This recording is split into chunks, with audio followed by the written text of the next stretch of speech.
Hi Gemini! Welcome. So, tingnan natin kung ano yung mensahe sa'yo sa October 23. So, be open-minded, hindi halos lahat makaresonate. Thank you nga po pala sa mga nagsusubscribe at sa mga bumabalik. Maraming pong salamat. Start na tayo. Ano yung naghihintay kay Gemini? Ano yung mensahe para sa kanya rito? Give me the message for Gemini. Ano yung mensahe sa'yo?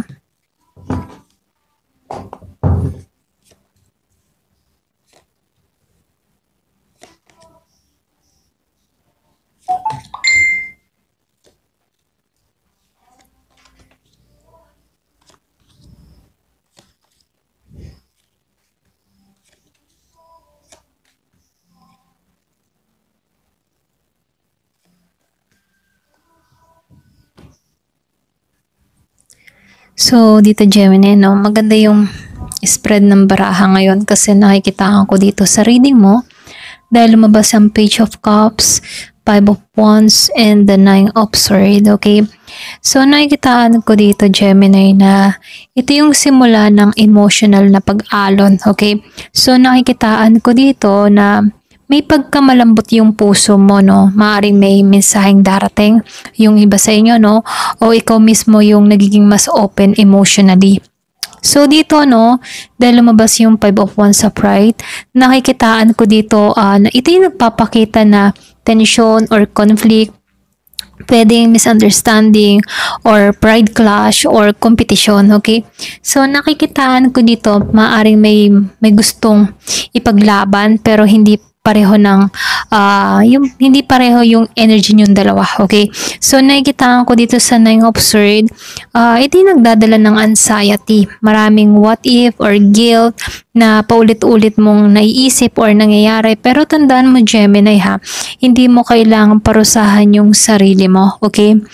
So dito dahil lumabas tong the Devil reverse and the Ace of Wands upright and the Eight of Wands upright, ano, lahat naman siya naka-upright maliban lang kay Devil energy, ano. So nakikitaan ko dito, ito yung bang tipo na ito yung pagpapalaya sa toxic pattern or attachment.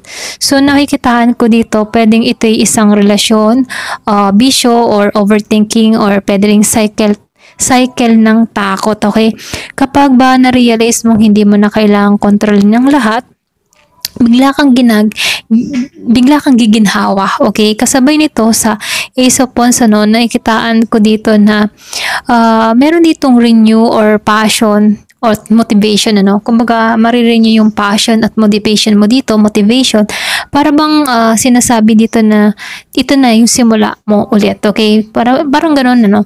Ito na yung simula mo ulit, okay? So, dito sa Eight of Wands, naka-upright siya, mabilis yung pagkilos or paggalaw dito, okay? So, pwede meron ka ding ma-receive na magandang balita or komunikasyon. Kung may hinihintay kang balita, no, or mensahe, ito yung resulta malapit na itong dumating at magbabago na yung takbo ng pamumuhay o araw mo, okay?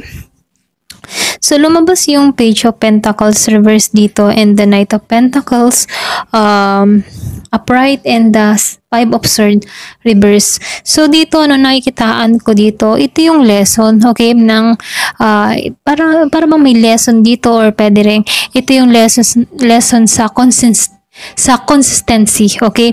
So, dito, dahil lumabas ang Page of Pentacles reverse, ano, ito yung distraction o kakulangan sa focus. Nakikita ko dito habang opposite ng Knight of Pentacles upright dito, nakikita ko dito na steady, patient, at grounded yung energy mo, okay? Huwag kang mawalan ng tiwala, ito yung pinakamensahe sa'yo.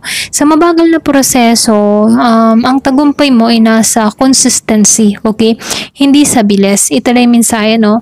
Kasi lumabas yung Five of Swords dito, naka-reverse siya and the Five of Cups, naka-upright naman siya dito, ano? So, nakikita ko dito, ito yung energy ng reconciliation at pagsisisi, okay? Pwedeng merong pag-amin or paghingi ng tawad mula sa isang tao kung meron kang kadiling na Gemini, Libra, and Aquarius. So, nakikitaan ko rin dito, meron ditong paghingi ng tawad o pagtigil sa away, okay? So, dito, ano, nakikitaan ko dito, ito yung nagpapakita na merong nagsisisi, kailangan mong tumingin, kumbaga kailangan mong tingnan or pwede rin sabihin, kailangan tumingin sa natitira pa, okay? Hindi lahat ay nawala, okay?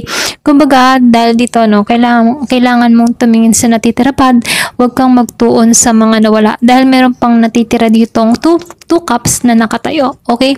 So, nakikitaan ko dito, no, hindi lahat ay nawala. Kumbaga, no, may aral sa sakit at pag-asa sa likod ng mga lungkot na nararanasan mo dito sa 5 of Cups, okay? So, lumabas yung 4 of Wands and the Wheel of Fortune and the Ace of Swords reverse, okay? So, dito, no, sa 4 of Wands and the Wheel of Fortune na to, nakikitaan ko dito, may pag-asa, Gemini, okay? So, ito yung celebration or pwede ring stability or pwede ring pagkakamit ng harmony. So, dito, no, nakikitaan ko dito na pwedeng yung iba sa inyo reunion or peace or pagsimula ulit ng mas maayos na relasyon. Kasi sinabayan siya ng the Wheel of Fortune dito. So, nakikitaan ko dito na meron ditong karmic na bumaliktad yung sitwasyon, okay? So, matapos ng roller coaster or matapos yung roller coaster ng buhay mo, meron ng swerte na parating sa'yo, okay? Meron lang ditong divine timing na papasok, okay? So, may pagbabago sa direksyon mo at this time, papabor to sa'yo, okay? So, lumabas yung Ace of Swords reverse dito. So, nakikitaan ko dito, meron lang konting paalala sa'yo, Gemini, ano? Bago ka magsimula uli, siguraduhin mo munang malinaw yung komunikasyon, okay? Mula sa isang tao. Huwag agad sumagot kapag emotional ka, okay? Pakinggan mo muna yung sarili mo, okay? Bago ka mag-react. So, yung overall na mensahe para sa'yo, no? Nakikitaan ko dito, merong pagpapalaya sa nakaraan, okay?